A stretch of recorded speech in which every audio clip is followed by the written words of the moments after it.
Okay, hello everyone, good evening all of you. कैसे हैं आप सब लोग? उम्मीद करता हूँ कि सभी लोग अच्छे होंगे। सबसे पहले तो आज रक्षाबंधन है। रक्षाबंधन की आप सभी को बहुत बहुत शुभकामनाएं। और गाइस, आज की इस क्लास में जैसे कि आप आपके स्क्रीन पे देख रहे हो, आज की इस क्लास में हम रिवाइज करने वाले हैं थर्मल प्रॉपर्टीज ऑफ मैटर, इस चैप्टर का एक छोटा सा पार्ट जिसका नाम है रेडिएशन। क्या रिवाइज करने वाले बेटा? रेडिएशन। ठीक है। Actually radiation is one of the mode of heat transfer. इसका मतलब जो हीट ट्रांसफर में आप पढ़ रहे थे, कंडक्शन के बारे में आप पढ़े हो, conduction is transfer of heat through solid. जैसे कि लिक्विड में जब हीट ट्रांसफर होती है उसको हम कन्वेक्शन कहते हैं। उसी तरीके से जब हीट बिना मीडियम की ट्रांसफर होगी, ठीक है, कैसे ट्रांसफर होगी?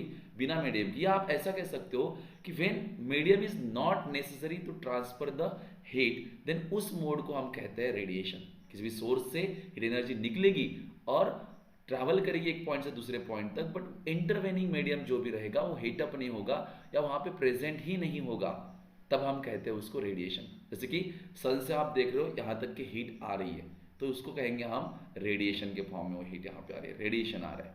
ठीक है। अब विंटर सीजन में जब आप आग जलाते हो, फायर करते हो, एंड उससे जो हीट आपको मिलती है वो भी क्या है? रेडिएशन है। वहां पे जरूर मीडियम प्रेजेंट होता है, बट मीडियम कंपल्सरी नहीं है, रिक्वायर्ड नहीं है, नेसेसरी नहीं है वहां पे। राइट? यस। तो रेडिएशन की आपको आइडिया लगभग पहले से ही है। बच्चों, रेडिएशन ना इलेक्ट्रोमैग्नेटिक वेव्स है। एक्चुअली इलेक्ट्रोमैग्नेटिक वेव्स मतलब जैसे सन की बात करेंगे तो सन से तो इलेक्ट्रोमैग्नेटिक वेव्स के फॉर्म में लाइट यहाँ पे आ रहे हैं। अब इलेक्ट्रोमैग्नेटिक वेव्स का अगर हम स्पेक्ट्रम देखेंगे, जिसमें रेडियो वेव्स से जो वेवलेंथ है वो डिक्रीज होते हुए जाती है और फ्रीक्वेंसी बढ़ते हुए जाती है। मतलब रेडियो वेव्स, देन उसके बाद में इंफ्रारेज, है ना, देन उसके बाद में visible, ultraviolet rays, X rays, gamma rays. तो एक पूरा सा स्पेक्ट्रम होता है इलेक्ट्रोमैग्नेटिक रेडिएशंस का, जिसमें वेवलेंथ के अनुसार वो वैरी होता है सारा।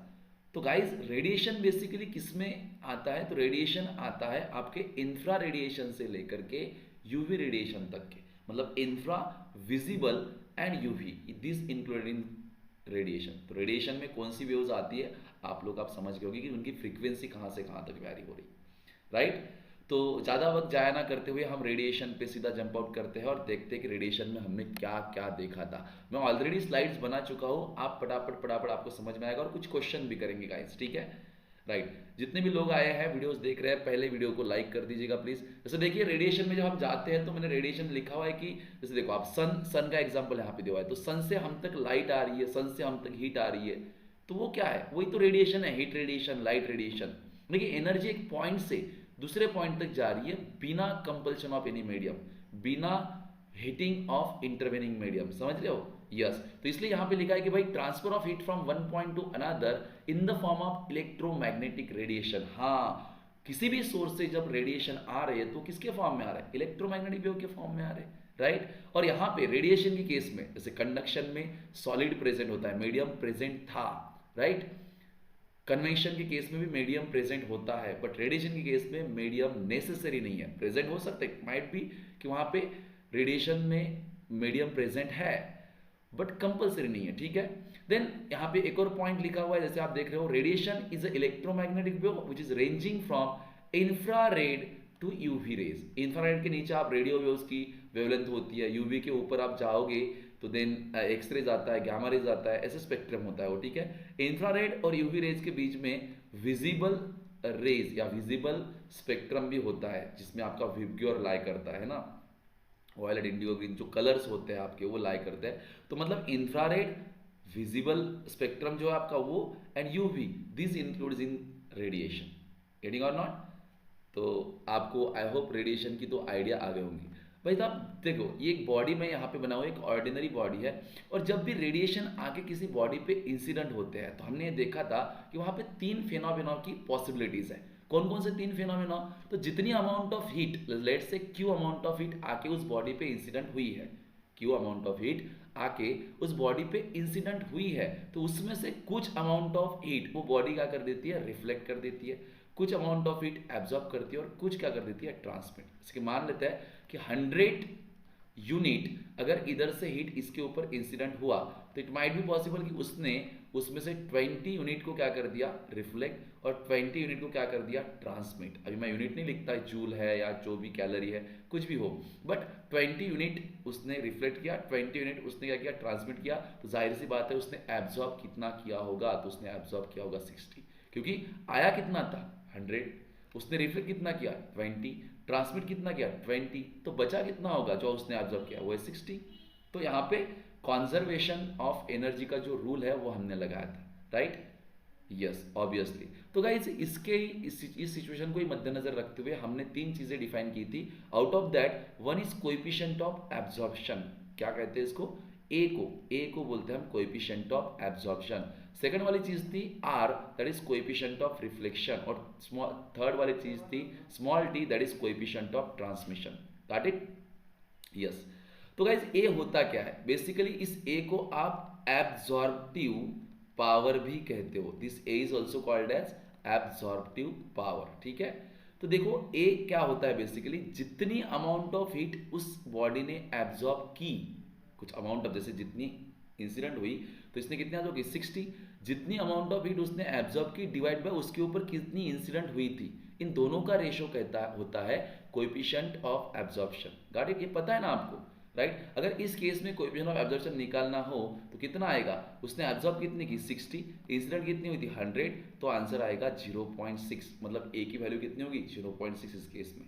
इन द सेम वे आपके आर की वैल्यू अगर आप निकालोगे तो 0.2 होगी, एंड ट्रांसमिशन की टी की वैल्यू भी निकालोगे तो 0.2 ही होगी, क्योंकि कितना रिफ्लेक्ट किया है डिवाइड बाय कितना इंसिडेंट हुआ था, it is called as coefficient of reflection, and in the same way coefficient of transmission, right. बच्चा ए आर और टी, कौन कौन सा, ए आर और टी, इन तीनों में कुछ रिलेशन भी है, ठीक है। और वो रिलेशन हमने कैसे निकाला, by using the law of conservation of energy, right. Yes. तो Q amount of heat incident हुई और वो तीन टुकड़ों में डिवाइड हो गई, मतलब जितनी आई थी उतनी तो यूज की जाएगी, राइट। तो इसलिए हमने कहा कि भाई Q A plus Q R plus Q T ये किसके बराबर होगा, जितना टोटल इंसिडेंट हुआ था। अब हमने क्या किया, इस क्यू को डिवाइड में लेकर गए तो इधर 1 रहेगा, या सिंपली कह सकते हो डिवाइड बाय क्यू करेंगे एलएचएस और आरएचएस में, तो आपको कुछ इस तरीके से सिचुएशन मिलेगी। और इसको आप सॉल्व करोगे तो we all know that Q A upon Q होता है A, this is called as R and this is called as T. तो A plus R plus T is equals to 1, okay. ये इक्वेशन आपको यहाँ पे मिल जाएगा, गेटिंग और not, yes, okay. आगे बढ़ते हैं। आई होप कि आपको पीछे बैकग्राउंड में आवाज नहीं आ रही है, ठीक है। मैं थोड़ा सा कवर करके आता हूँ, ठीक है, जस्ट अ मिनट।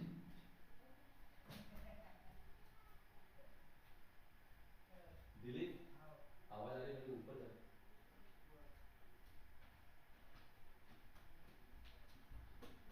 हाँ सॉरी, थोड़ा सा बैकग्राउंड में जो आवाज आ रहा था गाइस, ओके। तो अभी भी जो सिचुएशन हमने पढ़ी, अभी यहाँ पे देखिए, यहाँ पे मैंने तीन ऑब्जेक्ट दिखाए हुए आप लोगों को, ठीक है। तो ये पहले वाले केस में देखिए, फर्स्ट ऑब्जेक्ट देखिए, इसके ऊपर जो इंसिडेंट हीट हुई वो हुई क्यू अमाउंट ऑफ हीट, ठीक है। क्यू अमाउंट ऑफ हीट, उसके ऊपर क्या हुआ बच्चा, इंसिडेंट हुआ, ठीक है।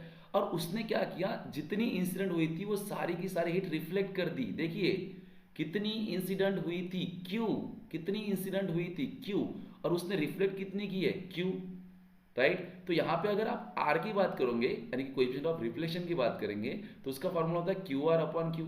बट जितना अमाउंट उसने रिफ्लेक्ट किया है वो कितना है क्यू, तो क्यू आर की वैल्यू तो क्यू हो जाएगी बच्चा।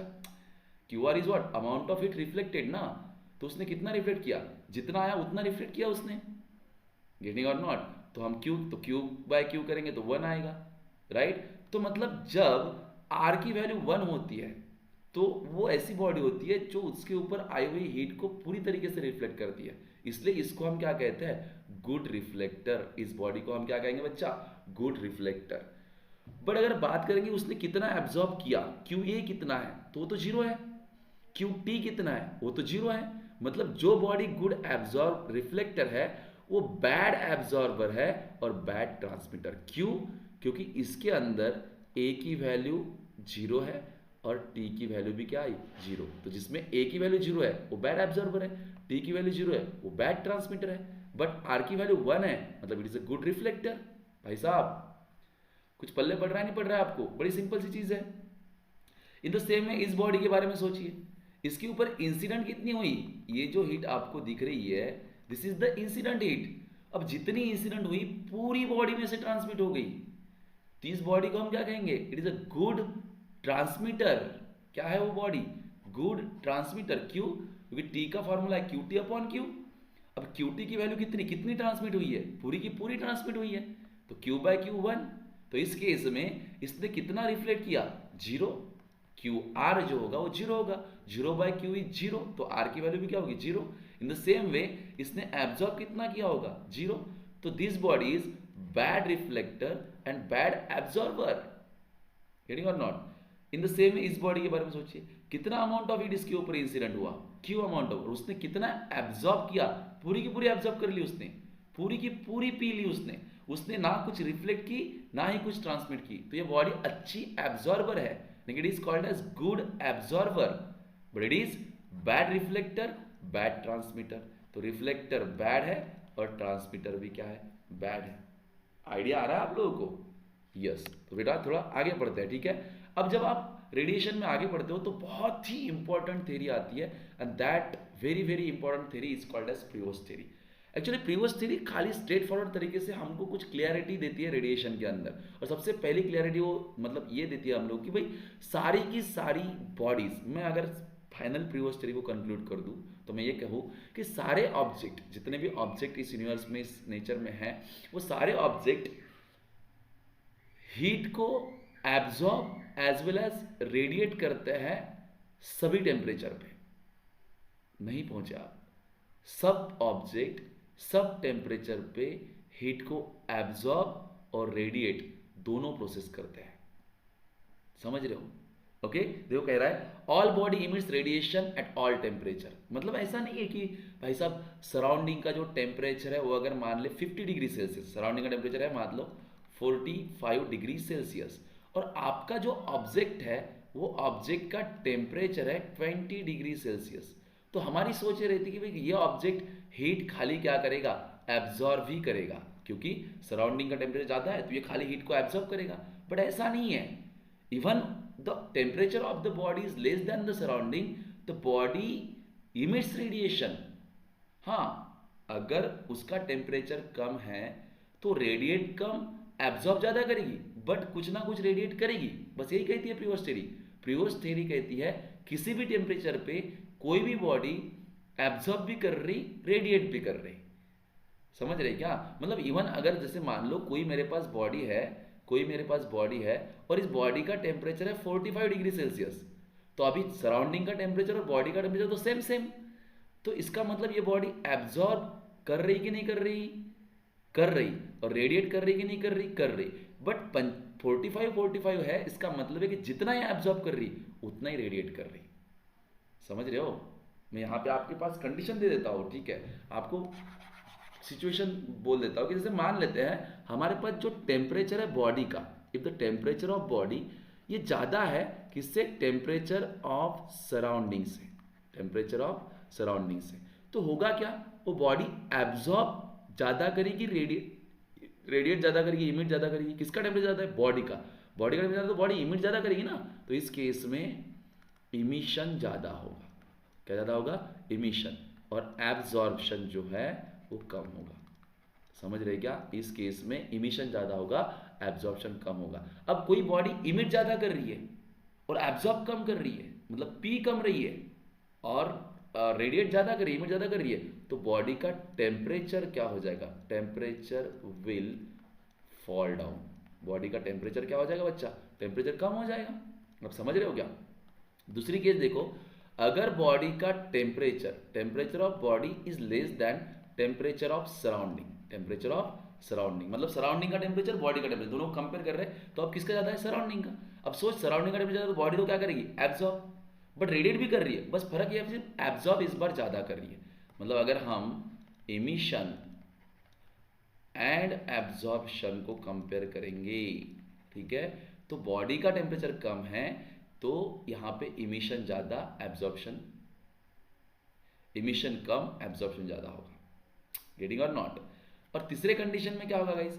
थर्ड कंडीशन में अगर टेम्परेचर ऑफ बॉडी ये इक्वल होगा टेम्परेचर ऑफ सराउंडिंग के, ठीक है, तो यहाँ पे आपका जितना इमिशन हो रहा है उतना ही क्या होगा?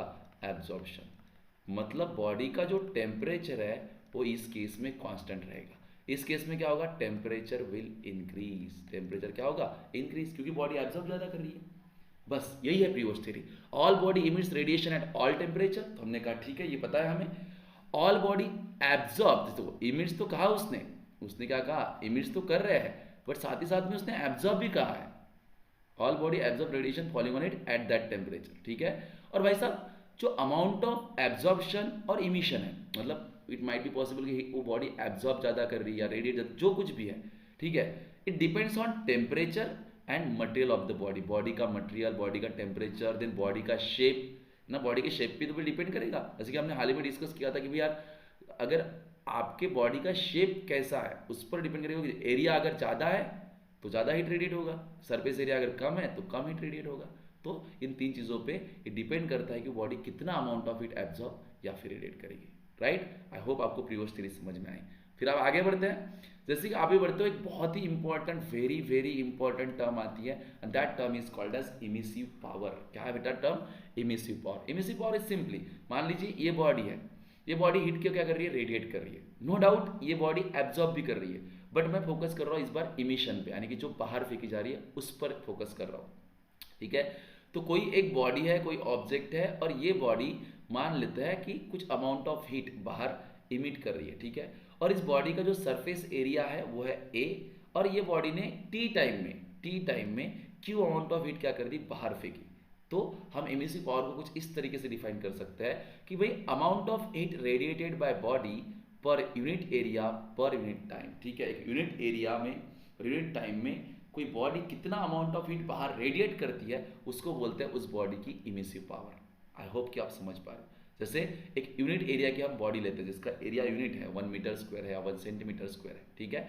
और हर सेकंड वो बॉडी 100 जूल अगर what can say that energy radiate कर रही है तो उसकी इमिसिव पावर क्या हो जाएगी, उसकी इमिसिव पावर हो जाएगी 100 जूल पर मीटर स्क्वायर पर सेकंड या वॉट पर मीटर स्क्वायर सेकंड, समझ रहेगा। जैसे कि क्यू की वैल्यू 100 हो जाएगी, एरिया की वैल्यू 1 है और टी की वैल्यू भी 1 है, तो 100 वॉट पर मीटर स्क्वायर सेकंड उसकी इमिसिव पावर हो जाएगी, समझ रहे।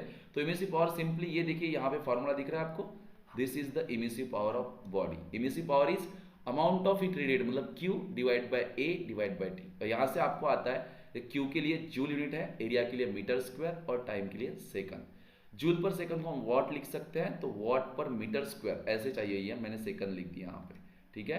तो जूल पर सेकंड को हम क्या लिख सकते हैं, वॉट, तो वॉट पर मीटर स्क्वायर, इतना ही यहाँ पे यूनिट आएगा, गलती से मैंने सेकंड लिख दिया था, ठीक है। अब उसके बाद में इमिसिव पावर में एक और छोटी सी term that is spectral emissive power. अब ये स्पेक्ट्रल इमिसिव पावर क्या है, देखिए कोई भी बॉडी जब इमिट कर रही है तो ये इलेक्ट्रोमैग्नेटिक वेव्स के फॉर्म में रेडिएशन हो रहे हैं। अब इलेक्ट्रोमैग्नेटिक वेव है मतलब उसमें लैम्बडा जो वेव्स निकल रही है उनका वेवलेंथ होगी ना कुछ, तो उस बॉडी में से सभी तरह की वेवलेंथ निकलती है, यानी कि उसमें शुरू से लेकर एंड तक सारे वो जो स्पेक्ट्रम होता है इलेक्ट्रोमैग्नेटिक स्पेक्ट्रम, उस स्पेक्ट्रम की सारी वेवलेंथ उसमें प्रेजेंट होती है, समझ रहे हो क्या। मतलब उसमें 700 नैनोमीटर भी है, 500 नैनोमीटर भी है, 800 नैनोमीटर, सब है, सारी वेवलेंथ उसमें। बट हाँ उनका जो परसेंटेज है वो कम ज़्यादा है, कोई वेवलेंथ बहुत कम क्वांटिटी में निकल रही बाहर, कोई ज़्यादा और कोई सबसे ज़्यादा, समझ रहे हो क्या। तो जिस पर्टिकुलर वेवलेंथ के लिए रेडिएशन ज़्यादा है, जैसे कि हम मान लेते हैं कि भाई एक बॉडी है और एक बॉडी हीट रेडिएट कर रही है, इसके पास सभी तरह की वेवलेंथ है, पर 400 नैनोमीटर वाली वेवलेंथ के रेडिएशन ज़्यादा है, तो 400 नैनोमीटर के परसेंटेज उसमें क्या होगा, जितने भी वेव्स निकल उसमें ज़्यादा है, ठीक है। तो उसको बोलते हैं हम मैक्सिमम इमिसिव वेवलेंथ। तो यार इमिसिव पावर एक पर्टिकुलर वेवलेंथ के लिए ज़्यादा होगा तो वो लैम्बडा लिखेंगे हम Q/80, ठीक है, जो रेडिएशन निकल रहा है, गॉट इट और नॉट, यस। तो इसलिए हमने कहा कि इमिसिव पावर जो होती है ना वो लैम्बडा से भी रिलेटेड होती है, यहाँ पे मैंने लिखा है इस पॉइंट में, ठीक है। And it's also depends on temperature, आगे चल के एक लॉ आएगा, ठीक है, उसमें आपको पता ही चलेगा। बट अभी आपको सिंपली यहाँ पे ध्यान में रखना कि जो इमिसिव पावर होती है वो बॉडी के टेम्परेचर पे भी डिपेंड करती है, और कितना, तो उसके फोर्थ पावर पे डिपेंड करती है। मतलब अगर आप टेम्परेचर को डबल करोगे तो उसकी इमिसिव पावर 16 टाइम बढ़ जाएगी, समझ रहे हो, फोर्थ पावर से प्रोपोर्शनल है इमिसिव पावर के, टेम्परेचर के इमिसिव पावर फोर्थ पावर से प्रोपोर्शनल है। गेटिंग और नॉट? तो सिंपल है, ये क्या है इमिसिव पावर का मतलब होता है capital E and is Q upon 80, उसका यूनिट वगैरह आपको समझ में आ गया, राइट बेटा। आगे बढ़ते हैं, एक नेक्स्ट टर्म जिसे मैंने पहले भी बात की थी, दैट इज एब्जॉर्प्टिव पावर। कौन सी पावर भाई साहब? Absorptive power. अब देखिए एब्जॉर्प्टिव पावर क्या होती है कि कितना अमाउंट ऑफ हीट बॉडी ने एब्जॉर्ब किया डिवाइड बाय उसमें से जितना उसके ऊपर इंसिडेंट हुआ था। देखिए ए इज इक्वल टू, ए को ही तो बोलते हैं absorptive power. What is absorptive power? Heat absorb by body divide bye कितना अमाउंट ऑफ हीट उसके ऊपर इंसिडेंट हुआ था, राइट यस। उसका formula A is equal to Q A upon Q. अब उसमें भी स्पेक्ट्रल एब्जॉर्प्टिव पावर है, मतलब कि जब हीट एब्जॉर्ब की जा रही है, हीट जब एब्जॉर्ब की जा रही है तो किसी पर्टिकुलर वेवलेंथ के रेडिएशन को ज्यादा एब्जॉर्ब किया जा रहा है, तो उसको बोलते हैं स्पेक्ट्रल एब्जॉर्प्टिव पावर, जो यहाँ पे आप देख रहे हो। गेटिंग और नॉट? उसको हम ए लैम्बडा से डिनोट करेंगे गाइस। उससे किसको डिनोट करेंगे? ए लैम्बडा से। आपको समझ में आ रही नहीं आ रही चीजें भाई साहब? क्लियर है ना? और अगर आपको सच में समझ में आ रहा है तो आप एक बार वीडियो को लाइक कर दीजिए और नीचे कमेंट भी कर दीजिए, ठीक है? आपको वीडियोस कैसा लग रहा है, ठीक है? और हाँ, ये एक प्रोबेबली फर्स्ट पार्ट है रेडिएशन का, इसके बाद में सेकंड पार्ट भी मैं पब्लिश कर दूंगा, राइट? तो बिल्कुल आपके दोस्तों के साथ भी शेयर करना ना भूलें। उसके बाद में आती है भाई साहब, देखो आपने एब्जॉर्प्टिव पावर देखी, इमिसिव पावर देखी, अब हम एक टर्म पे आ रहे हैं that is called as black body. पढ़े थे नहीं पढ़े थे ब्लैक बॉडी के बारे में? यस पढ़े थे यार। ब्लैक बॉडी क्या होती है भाई? मैंने कहा था कि कोई बॉडी आपके पास है, उसके ऊपर हीट रेडिएशन आके इंसिडेंट होंगे, तो उसमें से वो कुछ रिफ्लेक्ट करेंगे, कुछ एब्जॉर्ब करेंगे और कुछ ट्रांसमिट करेंगे। बट ऐसी बॉडी जो उस पर इंसिडेंट हुए सारे हीट रेडिएशन को कंप्लीटली एब्जॉर्ब कर लेती है, उस बॉडी को हम कहते हैं ब्लैक बॉडी और परफेक्टली ब्लैक बॉडी।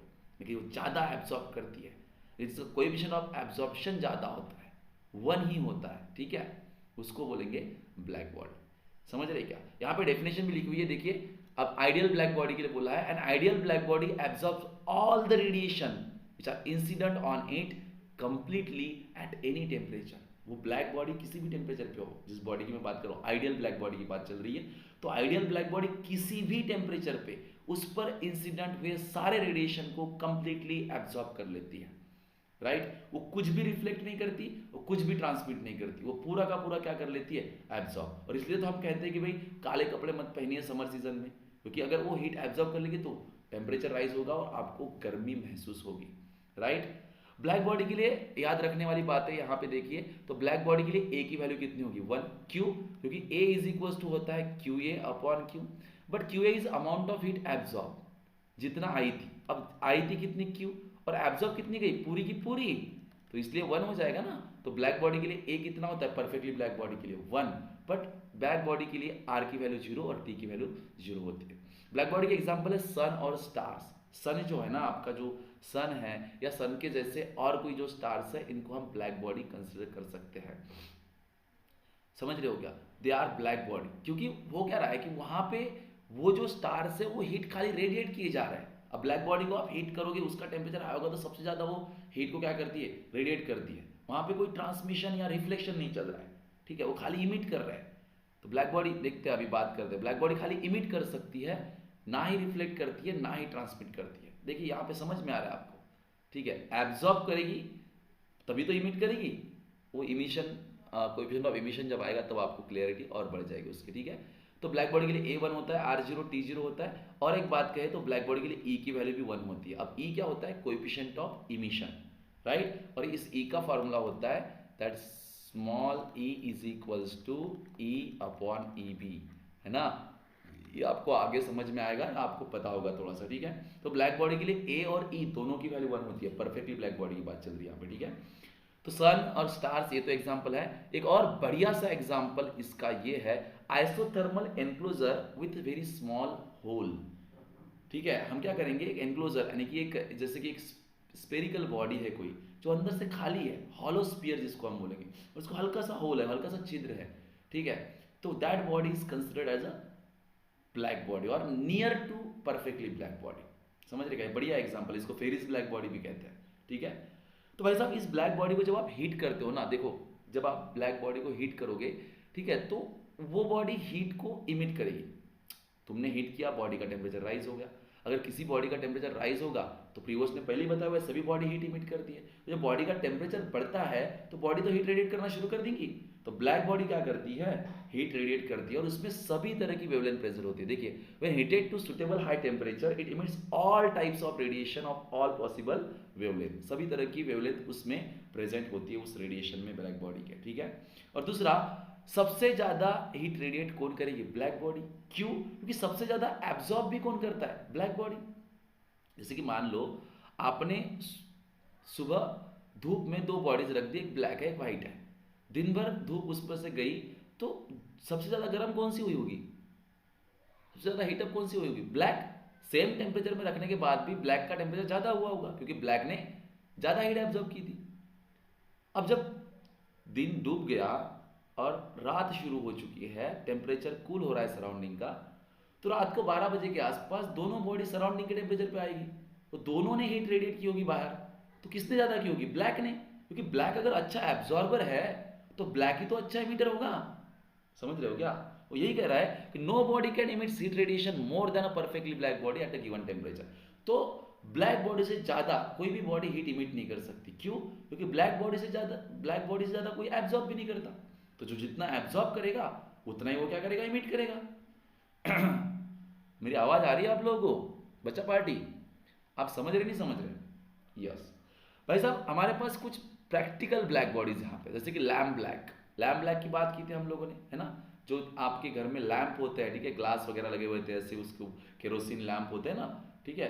तो बहुत बार उसके ऊपर ना से कार्बन चढ़ जाता है, वो जो पाउडर होगी ग्लास के ऊपर लगी हुई उसको हम लैम्प ब्लैक बोलते हैं, राइट।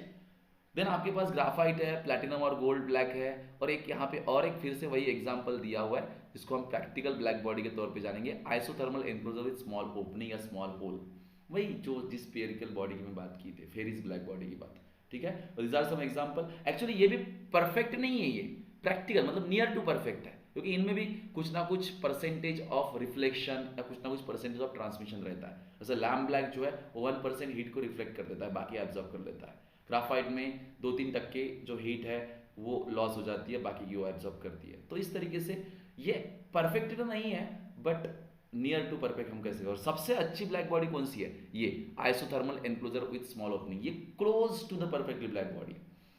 और ये कैसे, तो ये आपको मैंने पढ़ाया भी था और एक बार फिर से मैं रिवाइज करूंगा अभी आगे कि किस तरीके से दैट आइसोथर्मल एनक्लोजर और Fery's black body, Fery's artificial black body behaves like a perfectly black body, किस तरीके से वो ब्लैक बॉडी की तरह बिहेव करता है। तो ये सबसे अच्छी परफेक्टली ब्लैक बॉडी भी, इन तीनों से भी अच्छी, गेटिंग और नॉट, यस, क्योंकि उसके उस होल में से जितनी हीट जाती है वो पूरी की पूरी एब्जॉर्ब कर लेता है, ठीक है।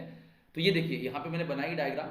तो आइसोथर्मल एनक्लोजर या फेरिस ब्लैक बॉडी किस तरीके से दिखती है, तो it consist of double wall hollow sphere, आप देख रहे होंगे, दिस इज द, है ना, ये दो वॉल्स है और एक स्पीयर है, ये हॉलो, अंदर से कुछ नहीं है, ठीक है। तो it consist of double wall hollow sphere, और इसकी जो आउटर सरफेस है उसको हमने पॉलिश किया हुआ है। The outer surface of this sphere is polished because जब उसके ऊपर हीट रेडिएशन आके इंसिडेंट होंगे तो वो रिफ्लेक्ट हो जाएंगे, वहां से हीट कोई कंडक्ट होकर अंदर नहीं जाएगी।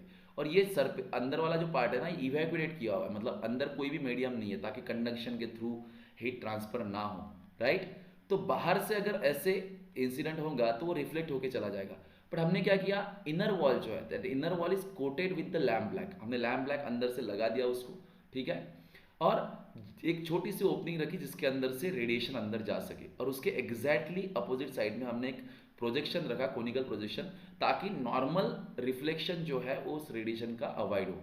तो जब भी वो ऑब्लिकली यहाँ पे इंसिडेंट होगा तो इसके अंदर उसके नंबर ऑफ मल्टीप्लिकेशन होंगे। अब होगा क्या, जैसे रेडिएशन अंदर इंसिडेंट होगा तो लैम्प ब्लैक इज अच्छी ब्लैक बॉडी है, तो उसमें से 99% जो हीट है वो एब्जॉर्ब कर लेती है और खाली 1 पार्ट को क्या कर देती है, 1% को क्या करती है, रिफ्लेक्ट। अब जो 1% आई है उसमें की 99% यहाँ पे एब्जॉर्ब होती है, बाकी की यहाँ पे ट्रांसफर की। अब जितनी यहाँ तक आई उसमें की 90, तो ऐसे करते करते नंबर ऑफ मल्टीपल जब रिफ्लेक्शन होते हैं तो total heat get absorb inside that chamber, inside that enclosure, hence that enclosure behaves like a perfectly black body. और इस ब्लैक बॉडी का सरफेस एरिया कितना होगा, तो उतना होगा जिस इतना इस होल का है, क्योंकि होल में से जो हीट गई है वो वापस नहीं आई, इसलिए surface area of the black body is equal to the surface area of the hole, right. Conical projection का सिग्निफिकेंस समझ में आया आपको। कोनिकल प्रोजेक्शन इसलिए है कि वो नॉर्मल इंसिडेंस को अवॉइड करता है, मतलब ऐसे रेडिएशन आएंगे तो वो डायरेक्ट सीधे यहाँ पे टप्पा खा के वापस नहीं जाने चाहिए, राइट। समझ पा रहे हो क्या, सभी लोग जो है वो इस वीडियो को शेयर भी कर सकते हो और लाइक भी कर दो प्लीज, ठीक है। तो ये है बेटा फेरीज ब्लैक बॉडी, या जिसको आप आइसोथर्मल एनक्लोजर कह सकते हो, one of the best body है। अब कुछ क्वेश्चन देखते हैं इसके ऊपर, थ्योरेटिकल क्वेश्चन। जितना पार्ट मैंने यहाँ तक रिवाइज किया उसके ऊपर फटाफट आप क्वेश्चन बना पाओगे। आप पॉज करके आंसर दे सकते हो, आप कमेंट में भी आंसर कर सकते हो, या खुद के मन में भी आप कंफर्म कर सकते हो कि ये आंसर होगा, और फिर मैं आंसर बताऊंगा इसका, ठीक है। तो पहला क्वेश्चन आपके पास है, which of the following is best close to an ideal black body. इसमें से कौन सी आइडियल बॉडी की ब्लैक बॉडी के क्लोज होंगी, कौन सी बॉडी होगी? तो आपके पास पहला है लैम्प ब्लैक या black lamp, cavity maintain at constant temperature, platinum black and a lump of a charcoal heated to a high temperature. तो यार अभी भी तो बात की, जो कैविटी, जो चेम्बर, जो एनक्लोजर है ना, जिसको एक छोटा सा होल है और जिसको मेंटेन करके रखा हुआ है कांस्टेंट टेम्परेचर पे, वो रहेगा आंसर इसका कैविटी। ये नीट 2002 में आया था क्वेश्चन, ठीक है। बड़ा सिंपल क्वेश्चन था, आई होप आप लोगों ने पहले इसका आंसर दिया होगा। अगले क्वेश्चन में मूव ऑन करते हैं, और इस बार भी स्टॉप कर दीजिए और आंसर कमेंट कर सकते हो आप लोग, ठीक है। Tell me what is the answer, ठीक है। JEE 2012, what is the answer? Theoretical question है पूरा। In which of the following heat travels in a straight line with the speed of light, in चारों में से किस में? तो यार ऑब्वियसली ऑप्शन पढ़ने की जरूरत है नहीं, बट अभी जैसे रेडिएशन चल रहा है इसलिए पढ़ से ध्यान में आ रहा है वो, ठीक है। Thermal radiation, thermal conduction, thermal convection, none of this. सबसे fast mode of heat transfer कौन सा है? रेडिएशन, कि वो लाइट की स्पीड से होता है भाई साहब। तो इसका आंसर कौन सा रहेगा? Option A. गेटिंग और नॉट? यस। अगला क्वेश्चन आपके स्क्रीन पे ये है, इन विच, इसको भी स्टॉप कर सकते हो, बताने की जरूरत नहीं, क्वेश्चन स्क्रीन पे आप स्टॉप करके देख सकते हो आंसर क्या है। In which of the process the rate of transfer of heat is maximum. अरे भाई अभी बात की, रेडिएशन में मैक्सिमम होता है, right. The next question, absorption coefficient for open window is, ठीक है, बताइए। टेल मी, पॉज करके आंसर कमेंट कीजिए, आप बता सकते हो आप।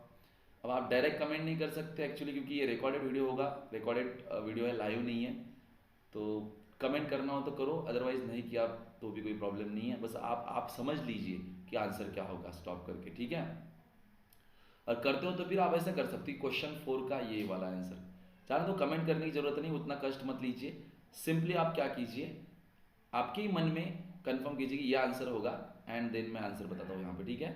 तो यार absorption coefficient for open window, कोई भी आपके घर की जो ओपन विंडो है, ठीक है, इसके लिए ए की वैल्यू क्या होगी?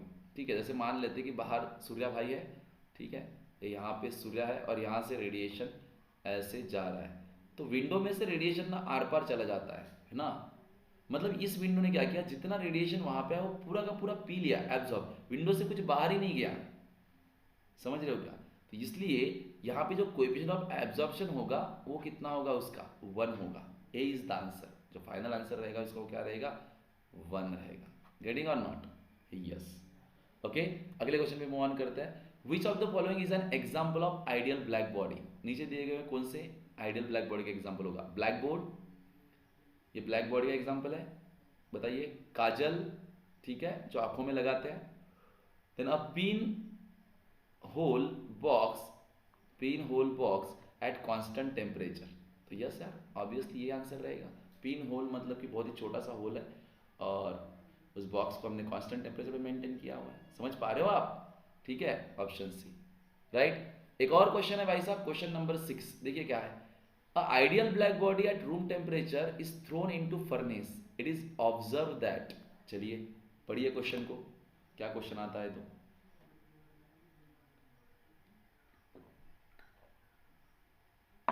क्या आता है भाई साहब क्वेश्चन, क्या आता है आंसर उसका? An ideal black body at room temperature is thrown into furnace. It is observed that, क्या ऑब्जर्व करोगे? Initially it is the darkest body and at latter times the brightest. It is darkest body at all the times. मतलब आपने किसी, जैसे होता है ना furnace, ठीक है, मतलब जलती हुई आग है डायरेक्ट, ठीक है, एक फर्नेस है इसके अंदर आग जल रही है, ठीक है, इसके अंदर क्या हो रही है? आग जल रही है, ओके, आग है इसके अंदर पूरी, और इसमें आपने क्या किया, एक ब्लैक बॉडी को थ्रो कर दिया, ठीक है, इसके अंदर एक ब्लैक बॉडी को थ्रो कर दिया, और कुछ देर तक उसको ऑब्जर्व करते रहे, ठीक है। तो फिर कौन सा सही है? It can not be distinguish at all the times, मतलब डिस्टिंग्विश नहीं कर पा रहे, सेम रह रही है। Initially it is darkest and later times it can not distinguish, तो पहले डार्केस्ट थी पर बाद में फिर कुछ नहीं कर पाए, तो इस तरीके से है। कौन सा रहेगा? तो देखिए मेरे हिसाब से आपका आंसर तो आप कमेंट मतलब ये कर दीजिए, मेरे हिसाब से ये आंसर रहेगा। कैसे? Initially it is darkest, darkest तो वो शुरू में रहेगी क्योंकि वो ब्लैक बॉडी है। जैसे आपने फर्नेस में उसको फेंका है तो शुरू शुरू में वो तो ब्लैक बॉडी है, ब्लैक बॉडी है तो वो ब्लैक ही नजर आएगी क्योंकि है ना, डार्क ही नजर आएगी वो। बट लेटर टाइम्स क्या होगा, वो ब्राइट हो जाएगी। क्यों? क्योंकि जब वो उस फर्नेस में डाली है तो बहुत देर तक हीट होने के बाद वो गर्म हो जाएगी। That body will absorb the heat radiation और उसका टेम्परेचर काफ़ी हद तक राइज हो जाएगा। अब जब उसका टेम्परेचर इतना राइज हो जाएगा तो वो हीट रेडिएशन को इमिट करना शुरू कर दिया, और जब इमिट करना शुरू कर तो वो चमकना शुरू हो जाएगी क्योंकि उसमें से रेडिएशन निकल रहे हैं ना, चमकना शुरू हो जाएगी ना वो। ऐसे क्या होता है, अगर आप लोहे का पीस लो कोई, तो लोहे का पीस का कलर कुछ अलग होता है जब आप शुरू में देखते हो। तो जब उसको आग में डाल देते हो, फर्नेस में डाल देते हो, कुछ देर बाद वो लाल हो जाता है, चमकता है, पूरा ब्राइट ब्राइट नजर आता है। बिल्कुल ऐसा ही कुछ इसके साथ होगा ब्लैक बॉडी के साथ, राइट?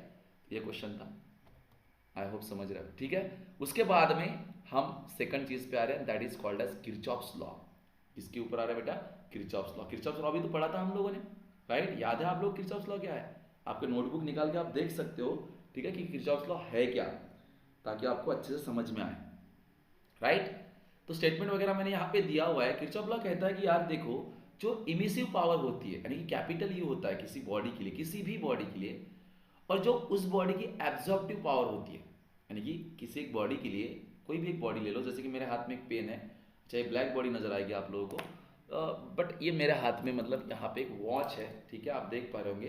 तो इस बॉडी की, ये बॉडी की कुछ इमिसिव पावर होगी एंड देन इसकी कुछ एब्जॉर्प्टिव पावर भी होगी। इसकी क्या होगी? कुछ एब्जॉर्प्टिव पावर होगी। तो किसी भी बॉडी की, ओ शिट, कैमरा ऑन है क्या? देख लीजिए एक बार,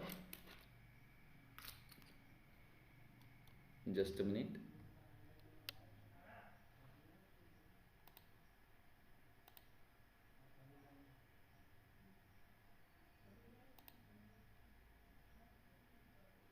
जस्ट अ मिनट वेट कीजिए, प्लीज वेट कीजिए, क्योंकि मुझे लग रहा है कैमरा रुक गया ना। यस, मैं एक बार फिर से कर लेता हूँ। ओके सॉरी, थोड़ा सा वीडियो स्टॉप हो गया था मेरे हिसाब से। तो अभी देखते हैं किरचॉफ्स लॉ। किरचॉफ्स लॉ देखिए, इसका स्टेटमेंट मैंने लिया हुआ है। मैं बात कर रहा था कि कोई बॉडी आपके पास है, उसकी जो एमिसिव पावर होती है डिवाइड बाय उसकी जो मतलब उसकी जो एब्जॉर्बिव पावर होती है, दोनों का रेशियो जो होता है, ठीक है, वो कांस्टेंट रहता है किसी भी टेम्परेचर पे और किसी भी वेवलेंथ के लिए। ठीक है, मतलब ये कह रहा है कि मान लीजिए आपके पास एक बॉडी है, ठीक है, एक बॉडी आपके पास, और इस बॉडी का कुछ टेम्परेचर है टी। बॉडी का टेम्परेचर क्या है? टी। और इस बॉडी की इमिसिव पावर होगी कुछ ई, ठीक है, और इस बॉडी की कुछ एब्जॉर्प्टिव पावर होगी ए। ठीक है, किसी भी बॉडी के लिए उसकी इमिसिव पावर डिवाइड बाय उसकी एब्जॉर्प्टिव पावर, ठीक है, वो कांस्टेंट रहती है। क्या रहती है? वो कांस्टेंट रहती है। या आप कह सकते हो कि वो emissive power of the black body के बराबर होती है। किसके बराबर होती है? Emissive power of the black body. जैसे देखो, हम यहाँ पे बात कर लेते हैं, एक एक बॉडी ले लेते हैं, दिस इज एक्स बॉडी, ठीक है, दूसरी बॉडी है यहाँ पे वाई बॉडी, और तीसरी बॉडी है हमारे पास में यहाँ पे ये ब्लैक बॉडी। तीसरी बॉडी क्या है? Black body. तीनों का टेम्परेचर सेम है, तीनों बॉडीज का जो टेम्परेचर है वो टेम्परेचर क्या है गाइस? सेम है। हम समझा रहे हैं आप लोगों को, ठीक है, तीनों बॉडीज का टेम्परेचर क्या है? सेम है। तो मैं इस बॉडी के लिए सोचो, अगर ई एक्स अपॉन मतलब रेशो ले लूँ, रेशो ले लूँ, emissive power divide by absorptive power, कौन सी बॉडी के लिए? बॉडी एक्स के लिए, ठीक है। इधर ले लो emissive power of Y body divide by absorptive power of body Y, ठीक है, और इधर ले लो emissive power of the black body divide by absorptive power of the black body is 1। Correct है ना? तो ये क्या होता है? इक्वल होता है सभी बॉडी के लिए। समझ रहे हो क्या? इक्वल होता है, मतलब आप कह सकते हो कि E upon A for any body and any wavelength is equals to what? EB is equals to what? EB। यही होता है आपका किरचॉफ्स लॉ। समझ रहे हो क्या? It state that the ratio of emissive power E to the absorptive power A of any body for a given wavelength. Given wavelength मतलब जिस वेवलेंथ के ऊपर उसकी इमिसिव पावर ज्यादा है और जिस वेवलेंथ के ऊपर वो एब्जॉर्प्टिव पावर ज्यादा है, मतलब जितना जिसके लिए उसकी इमिसिव पावर ज्यादा होगी उसके लिए उसकी एब्जॉर्प्टिव पावर ज्यादा होगी। समझ रहे हो क्या? जैसे कोई ऑब्जेक्ट है, वो किसी पर्टिकुलर वेवलेंथ की रेडिएशन को ज्यादा एब्जॉर्ब कर रहा है, तो इमिट भी तो उसी वेवलेंथ को करेगा, वो उसी वेवलेंथ के रेडिएशन को करेगा, राइट? तो वही बोल रहा हूँ, किसी भी वेवलेंथ के लिए किसी भी बॉडी का जो E बाय ए का रेशियो होता है वो कांस्टेंट होता है, that is equals to the emissive power of the perfectly black body at the same temperature. क्यों आया ऐसे? क्योंकि यहाँ पे 1 होता है ना, तो इसलिए आप कह सकते हो कि भाई E/A is equals to EB। This is basically Kirchhoff's law. या इसको आप ऐसे भी लिख सकते हो कि यार EB, देखो ऐसे लिख सकते हो कि that E/EB is equals to what is that A। अब बताओ भाई E/EB क्या होता है? तो हमने एक बार डिस्कस किया था इसके पहले that E/EB is equals to होता है E, कोएफिशिएंट ऑफ इमिशन। तो मैं इसको E is equals to A या फिर A is equals to E ऐसे भी लिख सकता हूँ। तो बेसिकली ये हमारा किरचॉफ लॉ है और ये भी हमारा किरचॉफ लॉ है, जो बेसिकली हमको ये बताता है कि जो बॉडी अगर अच्छी एब्जॉर्बर होगी तो वो अच्छी इमिटर होगी। क्योंकि देखो अगर उस किसी बॉडी की एमिसिव पावर अच्छी है तो उसकी एब्जॉर्प्टिव पावर भी तो उतनी अच्छी होनी चाहिए, तभी तो रेशियो कांस्टेंट रहेगा। समझ रहे क्या? अगर कोई बॉडी अच्छी एब्जॉर्ब कर रही है तो अच्छी इमिट करेगी, अगर वो बैड एब्जॉर्बर है तो वो बैड इमिटर होगी। समझ रहे हो क्या? तो बैड एब्जॉर्बर आर ऑब्वियसली, जो bad absorber obviously bad emitter होंगे, बट गुड एब्जॉर्बर क्या होंगे? गुड इमिटर होंगे। ये हमको किसने बताया? Kirchhoff's law. और आपको समझ में आया किरचॉफ्स ने क्या दिया है? क्लियर है सबको ये? राइट। अब देखिए क्वेश्चन दिया है आपको, जेई 2003 में पूछा गया था। क्या कह रहा है question? The graph shown in the diagram represent the variation of temperature T of the bodies X and Y having same surface area with time T due to the emission of radiation. Find the correct relation between the emissivity and absorptivity power of the two bodies. देखिए graph दिया हुआ है आपको, ठीक है, और इस graph में आपको आंसर बताना है। ठीक है, टेम्परेचर का वेरिएशन यहां पे दिया हुआ है इस ग्राफ के अंदर। ठीक है, चलो टाइम के साथ में बेसिकली इधर टेम्परेचर रहेगा और इधर टाइम। ठीक है, ये स्मॉल टी जो है टाइम है और ये कैपिटल जी जो टेम्परेचर है। बताइए क्या आंसर रहेगा बॉडी एक्स और बॉडी वाई के लिए? चलो फटाफट बताओ। स्टॉप करके आपने आंसर ढूंढा होगा, आई होप सो। अब यहां पे बता दो आपको सही आंसर मेरे हिसाब से सी होगा। ठीक है, क्या होगा? तो देखो सबसे पहले यहां पे दिख रहा है कि इस पर्टिकुलर टेम्परेचर पे दोनों बॉडीज थी, दोनों बॉडी का टेम्परेचर पहले सेम था, बट बाद में ये बॉडी इस टेम्परेचर पर आई। ठीक है, और ये दूसरी बॉडी एक्स बॉडी इस टेम्परेचर पर आई, बट उस टेम्परेचर पर आने के लिए उन्होंने कितना टाइम लिया? ठीक है, देखिए एक्स बॉडी ने इतना टाइम लिया, इतना टेम्परेचर फॉल होने के लिए, और सॉरी एक्स ने नहीं, वाई ने, और एक्स ने कितना कम टाइम में ज्यादा हीट ट्रांसफर कर दिया। तो मतलब इमिसिव पावर किसकी ज्यादा है? एक्स की। तो देखिए सी ऑप्शन में emissive power of X is greater than emissive power of Y. समझ रहे क्या? तो एक्स की इमिसिव पावर ज्यादा रहने वाली है, तो ए हो सकता है और सी हो सकता है। ठीक है, अब देखिए ए में क्या है? ए में है हमारे पास में कि एब्जॉर्प्टिव पावर लेस होगी फिर, पर ऐसा नहीं होता, जिसकी एमिसिव पावर ज्यादा होगी उसकी एब्जॉर्प्टिव पावर ज्यादा होगी, इसलिए तो ऑप्शन सी रहेगा। समझ रहे हो? तो ये क्वेश्चन हो गया आपका। अगले इस पे चलते हैं, दैट इज व्हाट, एक बहुत ही इंपॉर्टेंट टॉपिक आप लोगों के साथ डिस्कस करना है। ठीक है, ध्यान दीजिए, and this is the topic which is about colour of an object. आप जब किसी चीज को आपके आजू बाजू में देखते हो तो वो चीजें आपको उस पर्टिकुलर नजर की क्यों नजर आती है? ठीक है, होता क्या है, जैसे देखिए यहाँ पे आपको एक ऑब्जेक्ट दिख रहा है, ऑब्जेक्ट कौन से कलर में दिख रहा है? रेड कलर में। कौन से कलर में दिख रहा है बेटा? रेड कलर में। अब वो रेड कलर में क्यों दिख रहा है? वो इसलिए क्योंकि देखो इस ऑब्जेक्ट पे जो लाइट आके इंसिडेंट हो रहा है वो लाइट कौन सा है? White light. सनलाइट आके गिर रहा है ना, तो कौन सा लाइट है? White light. अब इसने इस ऑब्जेक्ट में क्या किया, जितना व्हाइट लाइट का मतलब क्या होता है? वेव ग्यूअर। समझ रहे? सभी कलर व्हाइट लाइट में प्रेजेंट होते हैं ना, तो सारे के सारे कलर आके उस ऑब्जेक्ट पे गिरे। ये जो ऑब्जेक्ट ए है आपका, इस ऑब्जेक्ट पे सारे कलर आके गिरे, व्हाइट लाइट गिरा मतलब सारे कलर आके गिरे, बट इसने क्या किया, इसने एक कलर को रिफ्लेक्ट किया, और कौन सा कलर रिफ्लेक्ट किया उसने? रेड। अब अगर कोई बॉडी पे व्हाइट लाइट आके गिर रहा है और रेड कलर को रिफ्लेक्ट कर रही है, तो बॉडी हमें क्या अपियर होगी? रेड अपियर होगी। समझ रहे हो आप? तो आपको अगर कोई चीज येलो दिख रही है तो इसका मतलब उस बॉडी से कौन सी वेव रिफ्लेक्ट की जा रही है? Yellow wave. कोई भी ऑब्जेक्ट जिस कलर का आपको दिख रहा है मतलब उस पर्टिकुलर वेव कलर को वो लाइट एब्जॉर्ब नहीं कर रहा, सीधा वापस भेज रहा है, वापस भेज रहा है तो आपकी आंखों में जा रहा है, आपको वैसा अपियर आ रहा है। तो ये ऑब्जेक्ट किसको रिफ्लेक्ट कर रहा है? रिफ्लेक्ट कहो या इमिट कहो, टेम्परेचर जब बढ़ता है तो आप इमिट भी कह सकते हो, इमिशन रिफ्लेक्शन दोनों पॉसिबल है। ठीक है, ऐसा अगर मान लो रूम टेम्परेचर की बात करेंगे तो मोस्ट ऑफ द केस में इमिट नहीं, रिफ्लेक्ट होकर आ रहा है, ठीक है। तो कौन सी वेव वो रिफ्लेक्ट कर रहा है, रेड कलर को रिफ्लेक्ट कर रहा है, इसलिए इट अपीयर्स रेड, ठीक है। बट देखिए यहाँ पे एक और इंपॉर्टेंट चीज ये है कि now if same object is heated in a dark room, अगर इसी ऑब्जेक्ट के ऊपर हमने क्या कर दिया, डार्क ने उसको हीट किया, तो क्या होगा, तो कौन से कलर का नजर आएगा, डार्क रूम में, अंधेरे में, अंधेरे में। अब अंधेरे में लाइट तो नहीं डाल सकते, बट अंधेरे में इसका टेम्परेचर हमने बढ़ाया, अंधेरे में ये सेम ऑब्जेक्ट यही है, ये सेम ऑब्जेक्ट है, ठीक है। जो हमें दिन में रेड नजर आ रहा था उसको मैं एक अंधेरे कमरे में लेकर गया, और अंधेरे कमरे में वो हमें कौन सा नजर आएगा, तो इट विल अपीयर ग्रीन। अगर आप उसको हीट करोगे तो it will appear green, heat करते जाओ, हीट करते जाओ तो वो रेडिएट करेगा टेम्परेचर बढ़ने की वजह से, तो इट विल अपीयर ग्रीन। ऐसा क्यों, है ना, ऐसा क्यों।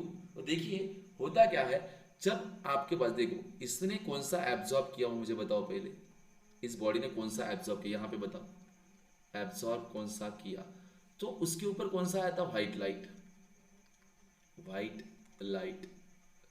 और इसमें से माइनस कौन सा करेंगे, रेड, व्हाइट माइनस रेड, मतलब व्हाइट आया, उसने एब्जॉर्ब सिर्फ रेड नहीं किया, बाकी सारे एब्जॉर्ब किए, एब्जॉर्ब बाकी सारे किए सिर्फ रेड को छोड़ के, तो व्हाइट लाइट माइनस रेड का कलर होता है ग्रीन, अगर उसको डार्क रूम में लेकर जाए, अगर डार्क रूम में लेकर जाए, और इसलिए वो आपको ग्रीन दिखेगा। तो सर ये कैसी चीज है, ये कैसे निकालेंगे, ठीक है। तो चलिए इसकी ट्रिक आपको बता देते हैं कैसे करना है इसको, ठीक है। बट पहले एक question number 8, when red glass is heated in a dark room it will सीम, चलिए बताइए, अभी बताया, ये क्वेश्चन आया था एग्जाम में, ठीक है। तो कौन सा आंसर रहेगा, ग्रीन। किसी भी रेड कलर, रेड ग्लास है आपके पास, उसको आप हीट कर रहे हो डार्क रूम में, तो ग्रीन दिखेगा। अब देखिए इसकी ट्रिक क्या है, ट्रिक ऐसी है कि आपको देखिए 7 कलर तो पता है विपगर, ये बेसिकली आपका व्हाइट लाइट होता है, क्या होता है ये आपका व्हाइट लाइट, व्हाइट लाइट में 7 कलर प्रेजेंट होते हैं, ठीक है। अब सारे violet, indigo, blue, green, yellow, orange, red, ये सारे कलर उसमें है। तो मैंने क्या किया, एक सर्कल बनाया, ठीक है, एक सर्कल बनाया ऐसे, और इसको ऐसे 4 क्वाड्रेंट में तोड़ दिया, देन और इनको भी दोनों को ब्रेक किया, और सारे के सारे कलर इसमें लिख दिए, सिर्फ इंडिगो छोड़ के, ठीक है। इंडिगो को नहीं लिखा, इंडिगो, ब्लू, ये जो है ना, सिर्फ इंडिगो नहीं लिखा, बाकी लिखे, ठीक है। तो violet, blue, green, yellow, orange, red, इस तरीके से सीक्वेंस लेकर गया मैं, ठीक है। अब देखो दिन में जो मेरे को रेड दिख रहा था, दिन में जो मेरे को क्या दिख रहा था, रेड दिख रहा था, दिन में जो मेरे को रेड कलर अपीयर हो रहा था, जो रेड कलर अपीयर हो रहा था, ठीक है। डार्क रूम में वो मुझे कौन सा नजर आएगा, ग्रीन, डार्क रूम में मुझे कौन सा नजर आएगा, ग्रीन। कॉम्प्लीमेंट्री बताने का, समझ रहे हो क्या, कॉम्प्लीमेंट्री बताने का। उसी तरीके से ये क्वेश्चन सॉल्व करो, a yellow object is taken into a dark room and heated it will appear, कौन सा मिलेगा। तो बस आपको समझ में आया कौन सा मिलेगा, समझ रहे हो आप लोग, आ रहा नहीं आ रहा ध्यान में आपके। तो इसका सही आंसर रहेगा वॉयलेट, क्योंकि ये इसका कॉम्प्लीमेंट्री है इधर, रीडिंग और नॉट। तो ऐसे क्वेश्चन आते हैं एग्जाम में, पूछे गए, ठीक है गाइस। अब देखिए, अब आगे मेरे पास दो अच्छे क्वेश्चंस है। पहला क्वेश्चन है, why does an object appear white, कोई भी ऑब्जेक्ट हमें व्हाइट क्यों नजर आता है, व्हाइट बॉडीज की खास बात क्या है, वो रिफ्लेक्ट अच्छा करती है। यानी कि अगर मेरे पास कोई व्हाइट बॉडी है, ठीक है, अगर मेरे पास कोई कौन सी बॉडी है, व्हाइट बॉडी, नॉट नेसेसरी कि वो व्हाइट होगी जैसे ब्लैक का होता है, ब्लैक बॉडी कलर में ब्लैक ही हो ऐसा कंपलसरी नहीं होता, ठीक है। बट व्हाइट बॉडी पे जब इंसिडेंट होता है, लाइट इंसिडेंट होता है, तो वो टोटल जो रेडिएशन है उसको रिफ्लेक्ट कर देती है ना, ऑल रिफ्लेक्शन उसमें कंप्लीट होता है, ठीक है। उसमें कितना एब्जॉर्ब हुआ, तो एब्जॉर्प्शन कितना हुआ, तो 0 एब्जॉर्प्शन हुआ, नथिंग, कुछ भी एब्जॉर्ब नहीं हुआ, ठीक है। अब मान लिए जो आया था इंसिडेंट वो व्हाइट लाइट था, उस बॉडी पे गिरा, उस बॉडी ने कुछ भी एब्जॉर्ब नहीं किया, कुछ भी ट्रांसमिट नहीं किया, पूरा का वापस भेजा, और आपके पास पूरा का पूरा आ गया, तो आपको कैसा नहीं गया, व्हाइट ही तो दिखेगा, समझ रहे क्या। तो इसलिए जब आपके पास वो आएगा कंप्लीट रिफ्लेक्शन, वो कुछ एब्जॉर्ब नहीं कर रही, कुछ ट्रांसमिट नहीं कर रही, इसलिए वो बॉडी व्हाइट नजर आती है, समझ रहे हो। और कोई बॉडी ब्लैक क्यों नजर आती है, why does an object looks black, क्योंकि जब हीट रेडिएशन जाके उस पर गिरता है, ये जो इंसिडेंट रेडिएशन उस पर जाके गिरता है, ये किसी को भी रिफ्लेक्ट या किसी को भी ट्रांसमिट नहीं करता, ये पूरा का पूरा एब्जॉर्ब कर लेता है। अब वहां से कुछ नहीं आता, तो इसलिए वो हमको ब्लैक नजर आता है, समझ रहे क्या। तो एब्जॉर्ब कितना कर रही है, एब्जॉर्ब कितना कर रही है, सभी, ऑल, ठीक है, नो रिफ्लेक्शन, नो ट्रांसमिशन, तो आपको फील ही नहीं आएगा, इसलिए वो बॉडी आपको क्या दिखेगी, ब्लैक दिखेगी, इसलिए ब्लैक बॉडीज आती है। तो black is not colour, black is a feeling जिसमें आपको नल रिफ्लेक्शन या ट्रांसमिशन मिल रहा है, गेटिंग और नॉट, डायमिशन नल मिल रहा है। तो ये चीजें हैं, ठीक है। इसके बाद में क्वेश्चन है बहुत ही सिंपल सा क्वेश्चन, कह रहा है as compare to the person with white skin the person with the black skin will appear. और ये क्वेश्चन शायद हमने क्लास में लिया था, बस कमेंट कीजिए और आप देखिए क्या आंसर आएगा। तो इसका मेरे हिसाब से आंसर रहेगा मोर हिट मोर कोल्ड, क्योंकि देखिए व्हाइट स्किन और ब्लैक स्किन दो पर्सन हमारे पास है। जो ब्लैक स्किन होता है वो गुड एब्जॉर्बर होता है, गुड एब्जॉर्ब, वो ज्यादा हीट एब्जॉर्ब करेगा compare to that white skin person, ठीक है।